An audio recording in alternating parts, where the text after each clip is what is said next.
Apapun keadaannya, hidup akan terasa sangat indah ketika kita mensyukurinya. Namun tidak dengan Catalina. Gadis aduhai berusia 15 tahun ini tinggal di lingkungan miskin. Ia tinggal bersama ibunya yang bernama Hilda dan juga kakaknya yang bernama Byron.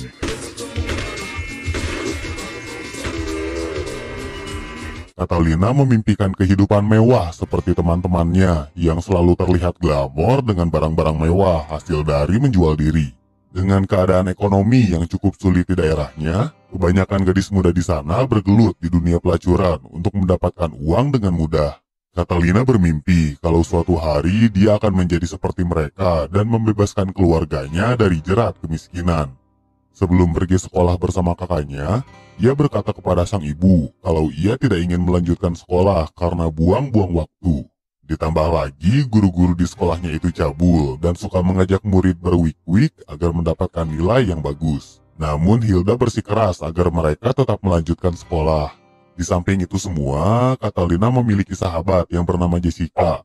Jessica adalah pemimpin yang bertanggung jawab atas bisnis prostitusi di daerahnya. Atau bahasa kerennya si Germo. Dia memiliki hubungan baik dengan para kartel narkoba yang selalu butuh gadis-gadis untuk tinggal bersama mereka di akhir pekan. Meski semua kartel dibuat kagum oleh kecantikan Catalina, namun susunya tidak cukup besar untuk menarik perhatian. Untuk menjadi primadona, satu-satunya hal yang dibutuhkan adalah susu yang besar. Catalina yang sedih karena tak kunjung dapat pelanggan memaksa Jessica untuk mencarikannya seorang kartel kaya yang mau membiayai operasi pembesaran susunya. Jessica merasa iba kepada Catalina. Ia berjanji akan mengenalkannya kepada seorang kartel yang menyukai gadis perawan seperti Catalina. Tapi sampai malam tiba, tidak ada satupun pelanggan yang menyentuh Catalina sampai akhirnya mereka pulang. Sesampainya di rumah, kekasih Catalina yang bernama Albeiro sudah menunggunya di teras. Belum sempat menyapa, Catalina langsung dimarahi karena bergaul dengan Jessica yang merupakan seorang pelacur. Albeiro takut kalau kekasihnya ini akan menjadi seperti Jessica. Catalina yang lelah malah balik marah kepada Albeiro karena terus bacot. Tapi Albeiro membujuknya agar tidak marah, lalu mengajaknya bermantap-mantap. Catalina menolaknya. Ia mengatakan kalau dirinya tidak akan melakukan itu sampai genap berumur 15 tahun. Tapi Albeiro terus merayunya, sampai... Setelah Albeiro pulang, Jessica mengajak Catalina dan salah satu temannya untuk menemui seorang kartel yang sedang ingin melakukan trisam. Di sana mereka disuruh untuk menunggu di dalam ruangan selagi Jessica bernegosiasi. Sampai saat si kartel masuk, ternyata dia hanya menginginkan satu wanita saja. Dan lagi-lagi, Catalina pun dicampakkan. Catalina yang kembali bersedih hanya bisa menunggu dan menangis di luar. Saat itu salah satu pengawal dari si kartel datang dan menanyakan keadaannya. Catalina menjawab kalau ia membutuhkan uang yang besar untuk memperbesar susunya. Dengan susunya yang sekarang, ia tidak akan pernah dilirik sama sekali. Melihat kesempatan itu, si penjaga mengatakan akan memberinya uang yang ia butuhkan, asal Catalina mau menservis dirinya. Dengan polosnya, Catalina percaya begitu aja. Sampai akhirnya, naasnya Catalina harus kehilangan keperawanan karena diperkaos oleh orang-orang jahat ini. Di lain tempat, Albeiro kembali ke rumah Catalina dan menanyakan kepada ibunya kemana Catalina pergi. Namun ibunya pun tidak mengetahui kemana sang anak pergi. Karena kasihan, sang ibu menyuruh Albeiro untuk menunggu Catalina di dalam rumah. Namun di dalam rumah, naluri laki-lakinya Albeiro mulai membara setelah melihat keadaan ibunya yang bubulucun. Bosan menunggu, akhirnya ia berniat pulang karena sudah larut malam. Saat ia membuka pintu kamar ibunya untuk berpamitan, mulai dari sinilah fantasi Albeiro semakin menjadi-jadi. Sepanjang jalan pulang, ia tidak bisa melupakan semua kejadian yang ia lihat. Setelah kejadian semalam, Catalina sangat depresi dan menangis seharian di dalam kamarnya. Sang ibu dan kakaknya terus menanyakan apa yang terjadi kepadanya. Tetapi Catalina hanya diam dan menangis. Sampai teman-temannya datang dan memberitahunya kalau kartel kaya yang dijanjikan Jessica sebelumnya menghubungi. Si kartel menginginkan kehadiran Catalina di sebuah pesta ulang tahun bosnya. Kartel itu memberikan uang muka yang cukup besar sehingga membuat Catalina langsung bangkit. Merasa sangat puas dengan servis yang diberikan Catalina, si kartel ini akhirnya memberikan uang yang dimintanya. Muak dengan kemiskinannya, Catalina langsung memutuskan untuk segera melakukan implan. Dengan ditemani Jessica, ia mendatangi dokter-dokter spesialis, tapi kebanyakan dari mereka mematok harga yang sangat mahal. Uang yang dimiliki Catalina ternyata masih kurang, sampai salah satu dokter mau mempertimbangkan kekurangan uang Catalina. Asalkan...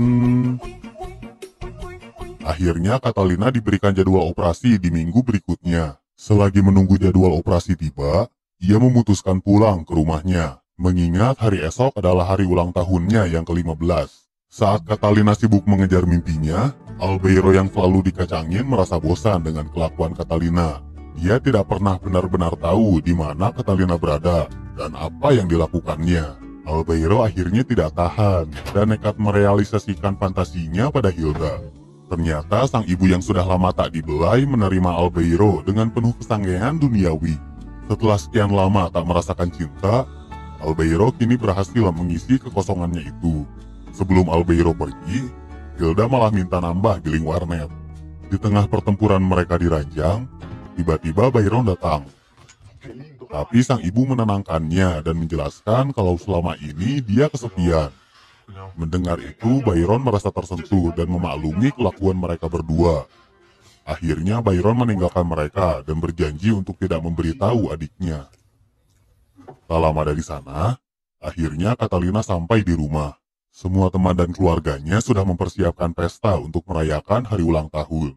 Di tengah kemeriahan pesta, Albeiro mendatangi Catalina dan menagih janji Catalina yang ia tunggu-tunggu selama ini, yaitu wik-wikan. Sebelumnya Catalina berjanji akan menservis Albeiro saat ia sudah berumur 15 tahun. Tapi kenyataannya, dia sudah bukan lagi perawan. Untuk menutupi hal itu, Catalina menyuruh Albeiro untuk menghabiskan sebotol minuman sebelum mereka melakukannya. Desahan Catalina begitu keras, bahkan sampai membuat ibunya terharu. Setelah semua selesai, Catalina pergi ke sebuah bar bersama kakaknya.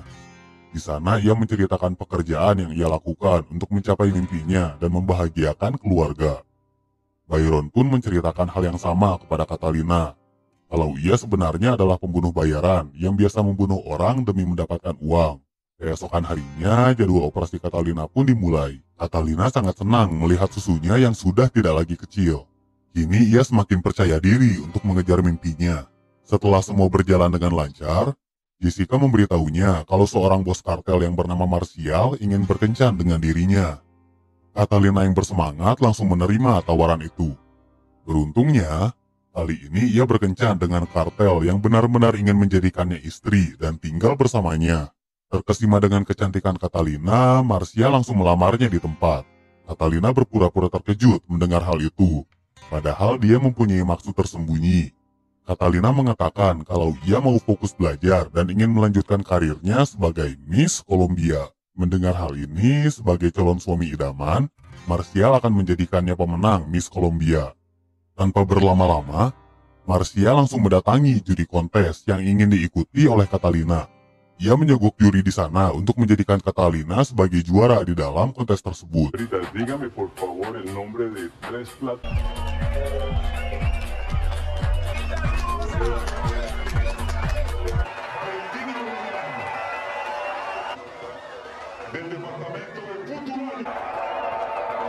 Dalam sekejap, Catalina berhasil masuk ke babak final.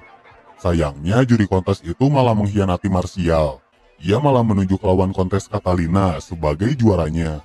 Martial tentu tidak terima dengan hal itu.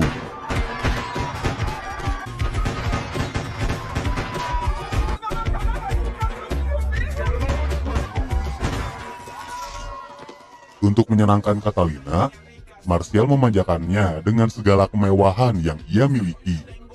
Walau ia tidak menjadi juara, Catalina tetap merasakan rasanya jadi terkenal. Fotonya terpampang di setiap majalah dan papan iklan. Di sela-sela itu, juri kontes yang takut juga mengembalikan uang milik Martial. Apapun yang terjadi, Martial akan lakukan demi istrinya. Ia langsung memberikan cek senilai 40 juta dolar itu kepada Catalina agar dirinya tak bersedih lagi. Tak kuasa melihat kemewahan yang didapat Catalina, muncul rasa iri dalam hati Jessica. Dengan uang begitu banyak, Catalina pulang ke rumah dan membagikan uang tersebut untuk modal bisnis keluarganya. Ia memberikan Byron sebuah mobil taksi. Berbeda dengan taksi lainnya, taksi ini digunakan Byron untuk menyamar sebagai pembunuh bayaran. Kemudian saat menjalankan tugas berikutnya, Byron akhirnya mengalami kesialan.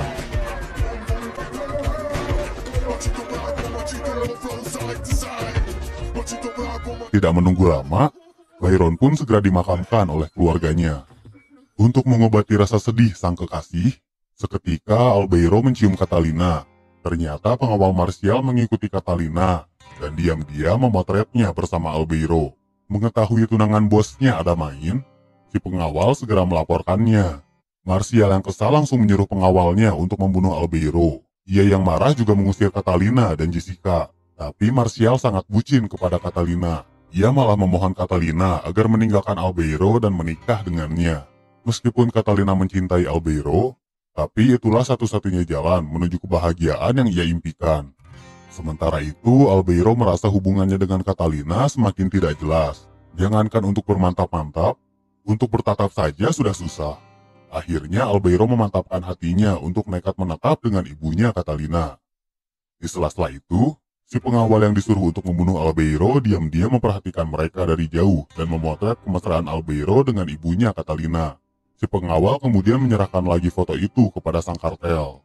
Ia mengatakan kalau selama ini mereka telah berburuk sangka kepada Albeiro yang sebenarnya merupakan ayah tiri Catalina. Di tengah-tengah perbincangan, tiba-tiba Catalina datang dan meminta agar diantar ke dokter karena susunya gatal-gatal. Di saat itu juga ia melihat foto ibunya bersama Albeiro. Seketika Catalina lupa dengan alerginya dan langsung pulang ke rumah. Ia melabrak ibunya yang sedang bersama Albeiro dengan memperlihatkan foto-foto kemesraan mereka.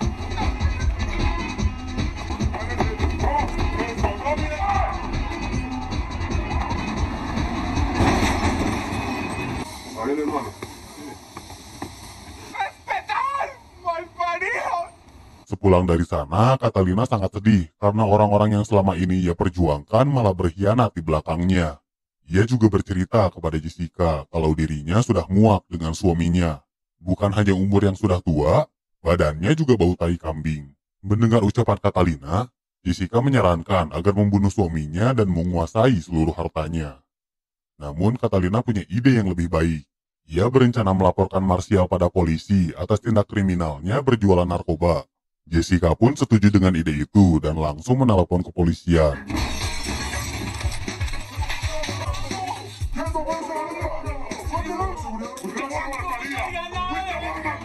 Mendengar berita tentang anak buahnya tertangkap, Martial segera mengerahkan kemampuannya.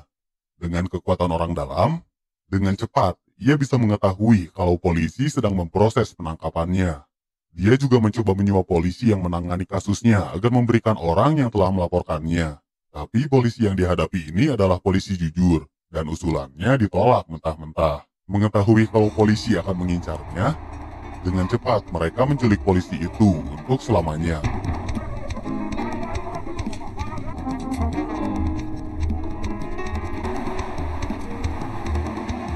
Di kediaman Martial, tiba-tiba alergi Catalina kambuh dan malahan semakin parah. Ternyata klinik tempat ia memasang implan itu adalah klinik abal-abal, bukan klinik Tongfang. Akibat alergi ini, susunya menjadi busuk. Mau tidak mau, sang dokter harus melepas implannya sebelum semakin parah. Dokter mengatakan kalau susunya bisa kembali seperti semula setelah 6 bulan masa penyembuhan. Catalina sangat syok mendengar itu. Ia tidak bisa berhenti menangis dan mengatakan, bagaimana seorang wanita bisa hidup tanpa memiliki susu gantung? Walau begitu, Martial menenangkan Catalina sampai sang istri bisa menerimanya. Di saat Catalina menjalani perawatan, Jessica mulai melancarkan niat jahatnya. Ia mulai mendekati Martial dan ikut mengkhianati Catalina. Jessica merayu Martial untuk menikahinya. Tapi Martial tidak bisa melakukan itu karena ia sangat mencintai Catalina. Namun Jessica tidak kehabisan akal. Ia mengatakan kalau dirinya memiliki sesuatu yang akan membuat Martial sangat membenci Catalina. Esok harinya saat mereka menjenguk Catalina di rumah sakit, Jessica memberikan bukti rekaman perbincangannya bersama Catalina yang akan menyerahkan Martial kepada polisi. Martial yang merasa sakit hati langsung meninggalkan Catalina di rumah sakit tanpa uang sepeser pun. Catalina tidak mengetahui mengapa suaminya bisa berbuat sekejam ini. Yang ia tahu hanyalah pengkhianatan yang terus datang bertubi-tubi. Ia tidak tahu lagi harus berbuat apa. Hidupnya hancur berantakan. Si pengawal mendengar hal itu semua. Ternyata selama ini, si pengawal menyimpan perasaan kepada Catalina. Ia memberitahukan kalau Jessica telah mengkhianatinya selama ini. Akhirnya Catalina pergi bersama si pengawal. Ia mencurahkan isi hatinya kepada si pengawal, kalau Catalina kini sudah kehilangan semangat untuk hidup. Setelah melewati semuanya, Catalina berpamitan kepada teman-temannya sambil berkata kalau ia akan pergi meninggalkan kota dan tidak akan kembali lagi. Tak lupa juga ia mendatangi rumah ibunya. Catalina menyuruh Albeiro untuk mengurus sang ibu dan menjaga makam kakaknya. Sebelum mengakhiri hidupnya, Catalina memutuskan untuk membalaskan dendamnya kepada Jessica. Siang itu, Catalina menghubungi Jessica. Kemudian Catalina membujuk si pengawal agar menyewa pembunuh bayaran. Yang katanya loh, ingat, untuk membunuh Jessica di tempat yang ia rencanakan. Catalina memberitahu ciri-ciri pakaian yang digunakan Jessica kepada si pengawal. Setelah mendengar itu, si pengawal segera menyampaikannya pada pembunuh bayaran.